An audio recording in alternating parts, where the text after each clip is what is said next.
시편 69편 1절에서 18절 말씀. 하나님이여 나를 구원하소서. 물들이 내 영혼에까지 흘러들어 왔나이다. 나는 설 곳이 없는 깊은 수렁에 빠지며 깊은 물에 들어가니 큰 물이 내게 넘치나이다. 내가 부르짖음으로 피곤하여 나의 목이 마르며 나의 하나님을 바라서 나의 눈이 쇠하였나이다. 까닭없이 나를 미워하는 자가 나의 머리털보다 많고 부당하게 나의 원수가 되어 나를 끊으려 하는 자가 강하였으니 내가 빼앗지 아니한 것도 물어주게 되었나이다. 하나님이여 주는 나의 우매함을 아시오니 나의 죄가 주 앞에서 숨김이 없나이다. 주 만군의 여호와여 주를 바라는 자들이 나를 인하여 수치를 당하게 하지 마옵소서. 이스라엘의 하나님이여 주를 찾는 자가 나로 말미암아 욕을 당하게 하지 마옵소서. 내가 주를 위하여 비방을 받았사오니 수치가 나의 얼굴에 덮였나이다. 내가 나의 형제에게는 객이 되고 나의 어머니의 자녀에게는 낯선 사람이 되었나이다. 주의 집을 위하는 열성이 나를 삼키고 주를 비방하는 비방이 내게 미쳤나이다. 내가 곡하고 금식하였더니 그것이 도리어 나의 욕이 되었으며 내가 굵은 배로 내 옷을 삼았더니 내가 그들의 말거리가 되었나이다. 성문에 앉은 자가 나를 비난하며 독주에 취한 무리가 나를 두고 노래하나이다. 여호와여 나를 반기시는 때에 내가 주께 기도하오니 하나님이여 많은 인자와 구원의 진리로 내게 응답하소서. 나를 수렁에서 건지사 빠지지 말게 하시고 나를 미워하는 자에게서와 깊은 물에서 건지소서. 큰 물이 나를 휩쓸거나 깊음이 나를 삼키지 못하게 하시며 웅덩이가 내 위에 덮쳐 그것에 입을 닫지 못하게 하소서. 여호와여 주의 인자하심이 선하시오니 내게 응답하시며 주의 많은 긍휼에 따라 내게로 돌이키소서. 주의 얼굴을 주의 종에게서 숨기지 마소서. 내가 환난 중에 있사오니 속히 내게 응답하소서. 내 영혼에게 가까이 하사 구원하시며 내 원수로 말미암아 나를 속량하소서. 아멘. 살아계신 하나님, 락다운의 상황 속에서도 오늘 하루를 말씀과 기도로 시작할 수 있도록 우리에게 믿음 주시고 이렇게 주 앞에 나오게 하신 것 감사합니다. 하나님, 오늘도 기도하며 하루를 주 앞에 시작하길 원합니다. 오늘도 주님의 말씀으로 우리에게 허락하여 주시고 소망의 말씀, 위로의 말씀, 모든 고난을 이겨낼 수 있는 믿음의 말씀으로 허락하여 주옵소서. 예수님의 이름으로 기도하옵나이다. 아멘. 오늘 시편 69편입니다. 시편은 묵상할수록 안타까움이 가득 배어 있습니다. 어쩜 이렇게 사면초가의 상황에 처했을까?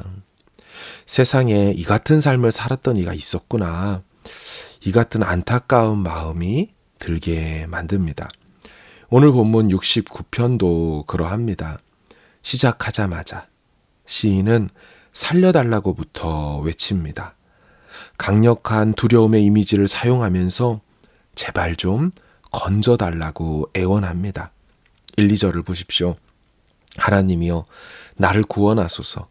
물들이 내 영혼에까지 흘러들어 왔나이다. 나는 설 곳이 없는 깊은 수렁에 빠지며 깊은 물에 들어가니 큰 물이 내게 넘치나이다. 성경에서 물 이미지는 강한 긍정의 이미지로 사용되거나 반대로 강한 부정의 이미지로 사용되곤 합니다. 물이 강한 긍정의 이미지일 때는 살리고 회복시키는, 물에 솟행케 하는 이미지를 갖고 있습니다.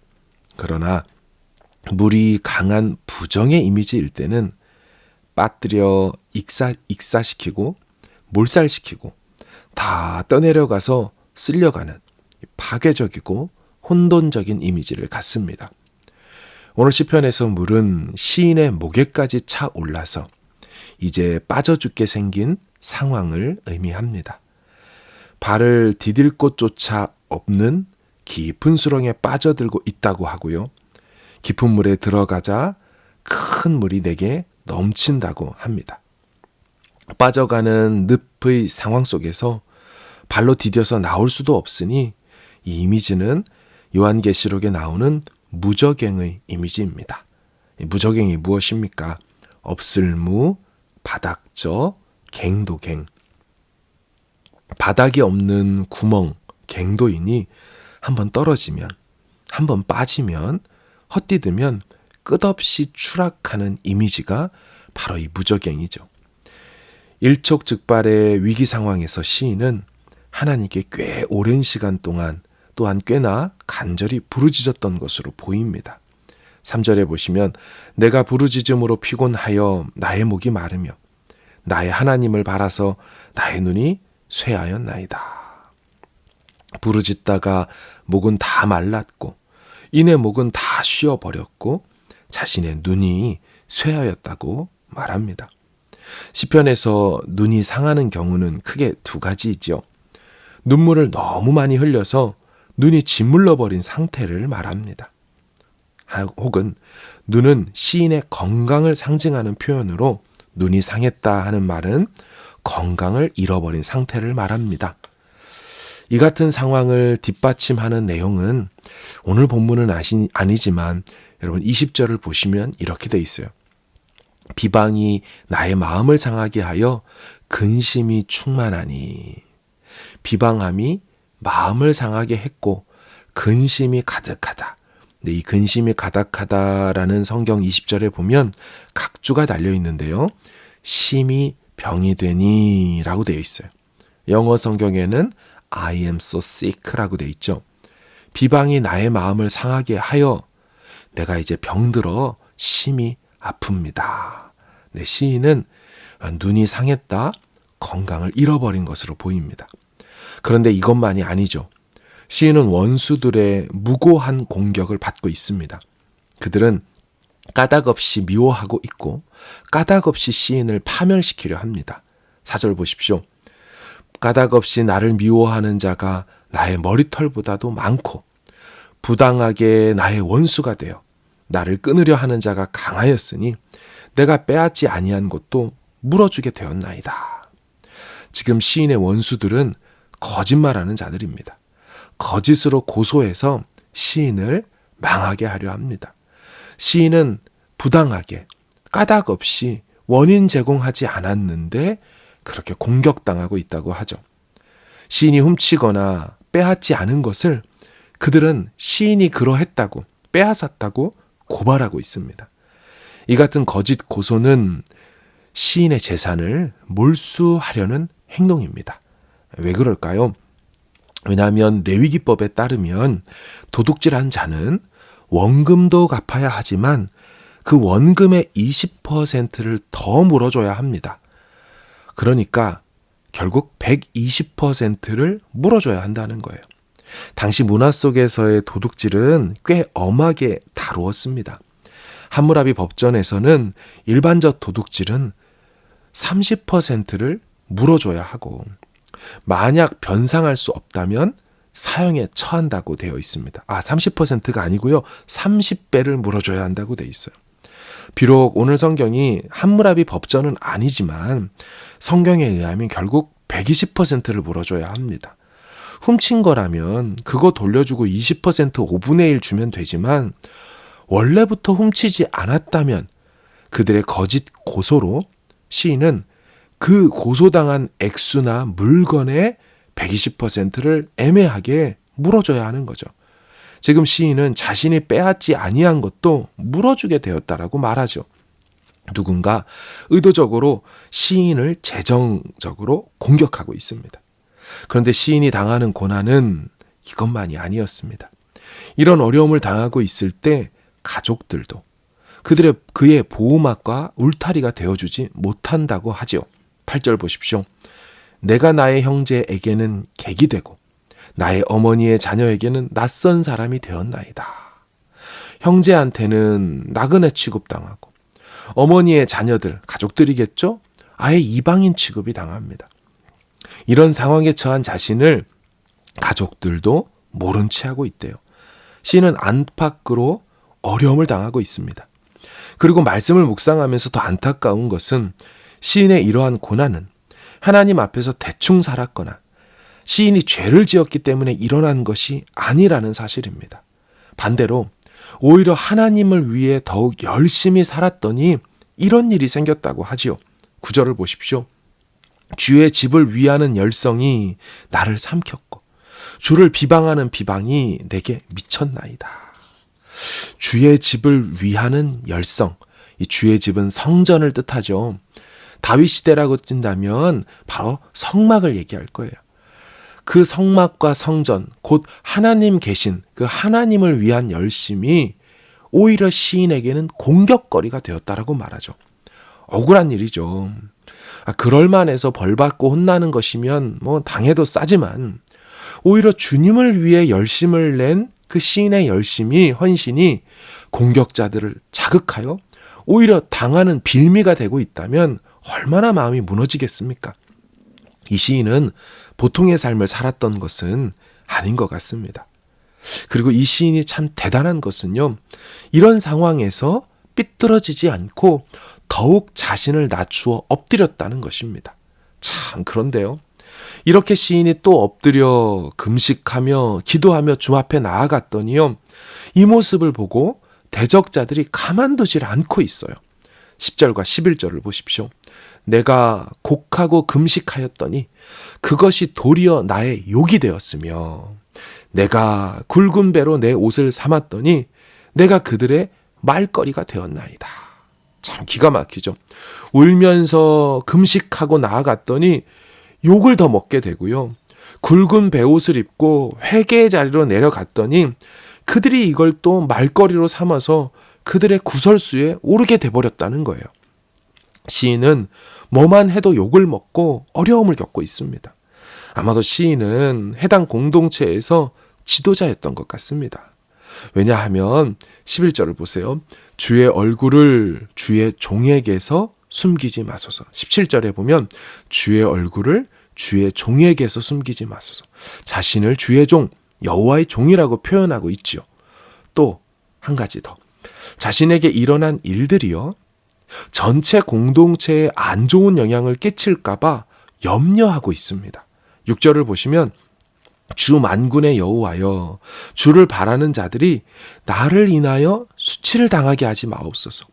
이스라엘의 하나님이여, 주를 찾는 자가 나로 말미암아 욕을 당하게 하지 마옵소서.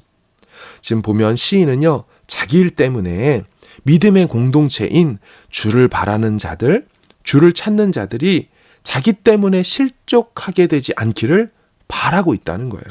그러니까 시인은 여호와의 종이면서 이 공동체를 생각하는 지도자였습니다. 마지막으로 시인이 처한 상황은 이 시인을 비방하는 자들이 사회 고위층에서부터 시장의 잡배들에게까지 퍼져 있다고 합니다. 그러니까 두루두루 시인은 고난을 당하고 있죠. 12절을 보시면 성문에 앉은 자가 나를 비난하며 독주에 취한 무리가 나를 두고 노래하나이다. 성문에 앉은 자, 여러분 이 같은 표현이 나올 때마다 이 고대에는 성문 앞에서 재판과 중요한 상거래가 이루어졌습니다. 그 도시의 생활 전반들이 다 이루어졌어요. 그래서 성문에 앉은 자는 아무나 앉지 않고 엘더, 장로급, 지도자들이 앉아 있었어요. 재판관들이 앉아 있었어요. 그러므로 지금 무슨 말입니까? 성문에 앉은 자가 비난했다, 이 말은 도시의 고위층들도 시인을 비난하고 있는 거예요. 그리고 독주에 취한 무리가 또 시인을 두고 노래한다. 독주에 취한 무리, 이 술 취한 자들도 시인을 안주거리 삼아 노래를 부르고 있대요. 도시 하층민들도 시인을 조롱하고 비아냥거립니다.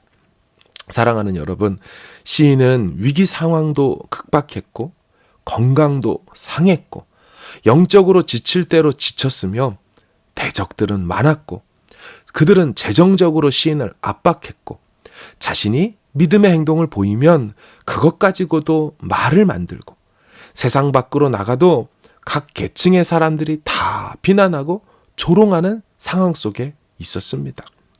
여러분 살면서 정말 이런 총체적 난국 상황을 맞닥뜨리는 일이 우리에게 얼마나 있을까요?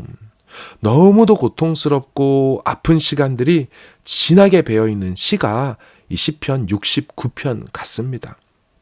그래서일까요? 어느 시보다 깊고 깊은 고난이 서려 있어서 그런지 이 시는 후에 이 같은 고난의 삶을 살았던 하나님의 사람들의 삶에서 다시금 비춰지곤 했습니다. 엘리야 선지자의 삶이 그랬죠. 주님을 위한 자신의 열심이 특심이었건만 자기 계속 어려워지고 있다고, 이게 뭐냐고, 왕조는 무너질 줄 모른다고, 자신의 열심이 특심인 거, 주님을 위해서 그 열심을 냈던 거, 그것이 나를 힘들게 합니다. 이 시인의 고백이 엘리야의 고백 속에 담겨 있죠. 예레미야 선지자도 이같이 눈물의 선지자 아니었습니까? 눈이 상할 정도로 웅덩이에 빠졌죠. 매로 맞았죠. 심한 고난을 당한 사람 예레미야 선지자였어요. 그리고 여러분, 이 시는요, 그리스도 예수의 고난을 묘사할 때 사용되었습니다. 마태복음, 마가복음, 누가복음, 요한복음, 이 사복음서가 전부 예수님의 고난의 장면에서 이 69편 시를 인용했습니다. 여러분, 이 시는 메시아의 예언시가 되었습니다.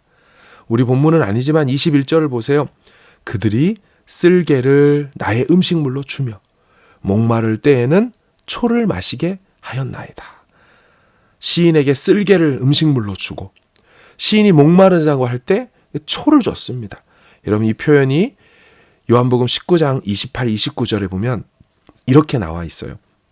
그 후에 예수께서 모든 일이 이미 이루어진 줄 아시고 성경을 응하게 하려 하사.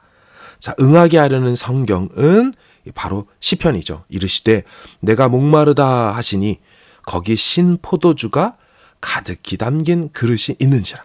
사람들이 신 포도주를 적신 해면을 우슬초에 대어 예수의 입에 대니. 그렇죠? 목마를 때 초를 마시게 하는 이런 일들이, 사람들이 있었어요. 그 시인의 69편의 시인의 모습이 정확히 그리스도의 순환 속에 나타나죠. 마태복음 27장 34절도 보면 쓸개탄 포도주를 예수께 주어 마시게 하였더니 예수께서 맛보시고 마시고자 하니 아니하시더라. 쓸개탄 포도주. 역시나 이 시편 21편의 69편 21절에 그들이 쓸개를 나의 음식물로 줬다. 그리스도의 고난 속에 있는 장면들이 이 시편 말씀으로 69편에서 나오죠. 무슨 말입니까?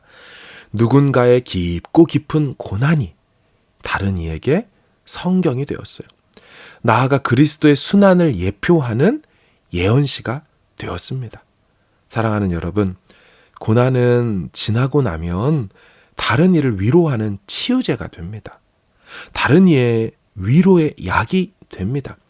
그래서 사도 바울은 고린도후서 1장 4절에 이런 말을 했죠. 우리의 모든 환난 중에서 우리를 위로하사 우리로 하여금 하나님께 받는 위로로서 모든 환난 중에 있는 자들을 능히 위로하게 하시는 이시로다. 아멘. 우리가 환난을 당하지만 그 환난 당하는 우리를 주님이 위로하시사 이겨내게 하셔서 또 다른 자들을 위로하게 하시도록 그렇게 우리를 만들어 가신다. 종교개혁자 칼빈의 교리 중에 성도의 견인이라는 교리가 있어요. 이는 견인이라는 말이 견인하다, 이끌어주다 이런 뜻이 아닙니다. 굳을견, 참으린. 견인이란 말은 굳게 참아내다 이런 뜻이에요. 그러니까 성도의 견인, 무슨 내용입니까? 하나님은 어떠한 어려움 속에서도 우리로 결국 견디고 참아낼 수 있도록 하시는 분이시라는 고백입니다. 그래서 우리로 최후 승리하게 하시고 그 천국에 반드시 견디어 들어가게 하실 수 있는 그 교리의 말씀인 거죠. 아무리 힘들어도 고난에는 말할 수 없는 하나님의 신비한 계획이 숨겨져 있습니다. 고난은 또 다른 누군가에게 별이 됩니다. 그래서 어둠 속에서 길을 잃지 않도록 만들어줍니다. 고난은 우리를 더 단단하게 만들어주고 강하게 해줍니다. 시인은 앞에서 주의 성전을 사모하는 열심 때문에 자신이 이렇게 공격받게 되었다라고 했어요. 하지만 그렇다고 해서 시인이 절대로 포기하지 않았습니다. 끝까지 믿음으로 살아내었죠. 내일 본문이지만 35, 36절을 보십시오. 시인은 성전을 향한 열심을 포기하지 않았습니다. 35, 36절 마지막 두 구절을 제가 읽어드릴게요. 하나님이 시온을 구원하시고 유다 성읍들을 건설하시리니 무리가 거기에 살며 소유를 삼으시리로다. 그의 종들의 후손이 또한 이를 상속하고 그의 이름을 사랑하는 자가 그 중에 살리로다. 아멘.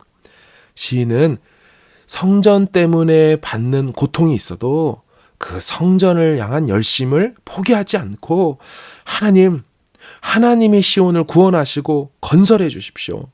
주님의 백성들 자손들이 시온에 들어가서 살 겁니다.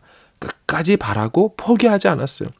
네, 이 시가 다윗이 지은 시이기 때문에 그는 결국에 그 성전을 향한 재료를 잘 준비해서 아들 솔로몬에게 넘겨주며 어떠한 방해도 잘 견뎠죠. 여러분, 이 시가 이 성전에 대한 열심과 성전을 짓고자 하는 열심이 포로기 70년을 지나고 돌아온 이들에게 어떤 위로가 되었을까요? 학개와 스가랴, 또한 성벽을 지으려고 했던 느헤미야, 그리고 수룹바벨을 다 생각해 보면 이들은 69편의 이 다윗의 열심을 보며 아무리 힘들게 저들이 방해하고 해도 끝내 주의 성전을, 다시금 제2성전을 건축하고 마는데 큰 힘과 위로의 말씀이 되었을 것입니다. 사랑하는 여러분, 이 하나님의 선한 결말과 이 가정 속에서 이루어가시는 그분의 섭리를 신뢰하고 오늘도 믿음으로 승리하시길 간절히 주의 이름으로 축원합니다. 우리 주님이 모든 고난 속에서도 견뎌 이겨가게 하신다는 이 믿음 안에서 끝내 최후 승리 맞이할 수 있기를 다시 한번 주님의 이름으로 축원합니다. 아멘.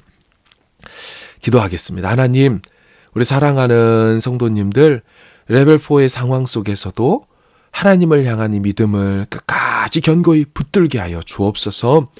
하나님, 어떤 세상의 다양한 방해와 고난이 안팎으로 사면 초가로 총체적 난국으로 다가와 우리를 우겨싼다 할지라도 절대로 우리는 쌓이지 않을 것이고, 우리는 오직 그리스도 안에만 있을 것이고 주님의 날개 안에만 거할 것이니 하나님 포기하지 않고 하나님 보호하심 속에서 결국 이 고난과 이 어려움의 때와 이 어둠의 밤들을 다 지나가게 하실 것을 믿사오니 주님의 새벽을, 주님이 응답 주시는 그 아침에 이른 날을 우리 모두 맞이하게 하여 주옵소서. 가정에서 더 화목하게 하시고 가정에서 더 믿음을 나누게 하여 주시고 목장으로 함께 모여 성경을 읽고 서로 격려하고 위로하며 챙겨주고 같이 마음을 나누는 시간들 되게 하셔서 오히려 이 시간이 우리에겐 영적으로 더 건실해지고 건강해지는 시간만 되게 하여 주셔서 이후에 락다운이 다 풀려 함께 편하게 안전 속에 만나게 되었을 때 이 은혜들을 함께 나누는 광명의 가족들 모두 되게 하여 주옵소서. 믿사옵고 축복하며 예수님의 이름으로 기도합니다. 아멘. 오늘 하루도 말씀으로 승리하시기를, 기도함으로 승리로 나아가길 주의 이름으로 축원합니다. 힘내시고 주 안에서 화이팅 하십시오. 축복합니다.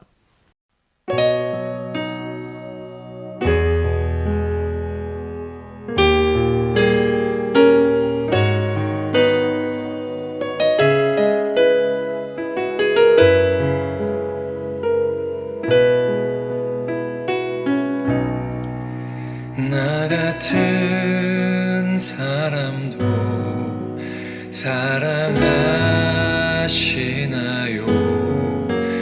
너무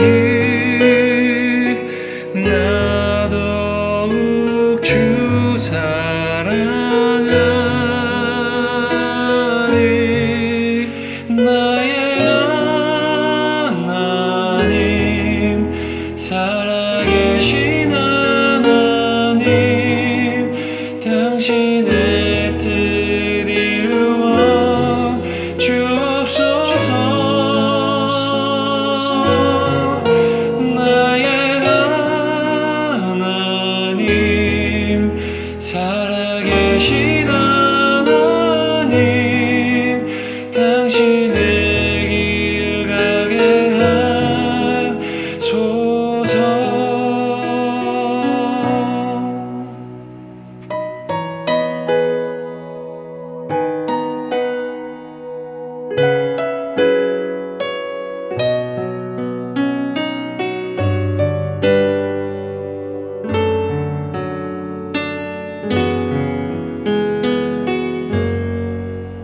나 같은 사람도 사랑하시나요? 너무 크고 아름다운 그 사랑, 그 사랑 내 맘 넘치니 나 더욱 주 사랑하리. 나의 하나님, 살아계신 하나님, 당신의 뜻 이루어 주옵소서.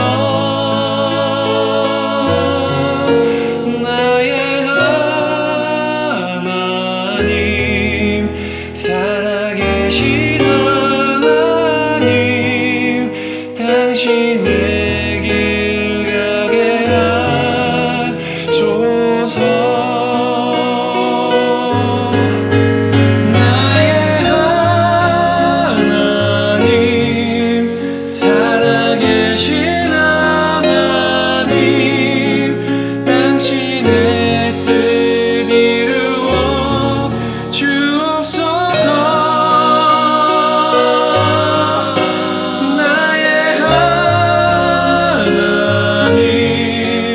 살아계신 하나님, 당신의 길 가게 하소서. 당신의 길 가게 하소서.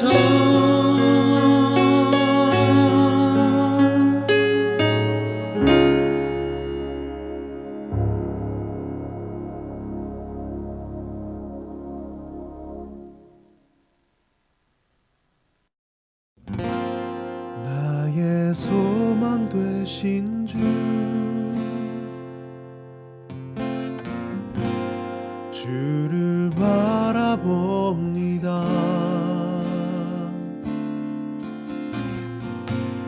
다시 오실 나의 왕 예수,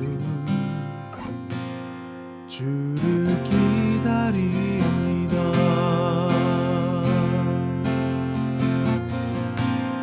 나의 소망 되신 주,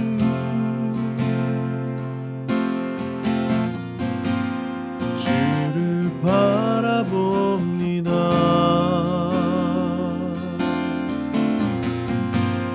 다시 오실 나의 왕 예수, 주를 기다립니다. 밤이나 낮이나 어제나 오늘도 영원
살아계신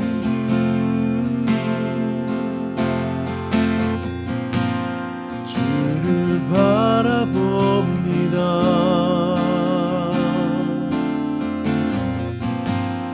다시 오실 나의 왕 예수 주를 기다립니다.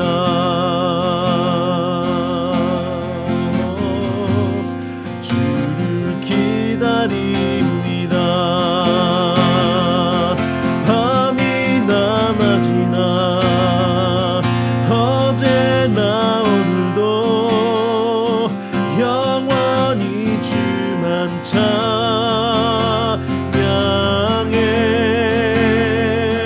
괴롭고 슬플 때 낭망하여 넘어져도 언제나 주만 찬양하겠네.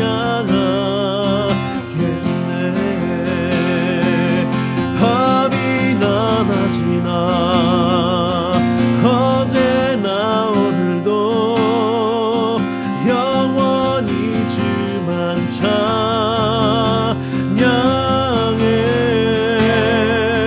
괴롭고 슬플 때 낭망하여 넘어져도 언제나 주만 찬양하겠네. 밤이나 낮이나 어제나 오늘도 영원히 주만 찬양해.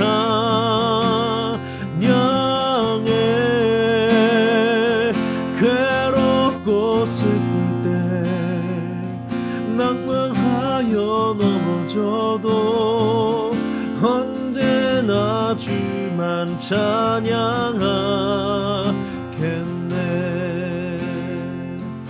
언제나 주만 찬양하겠네.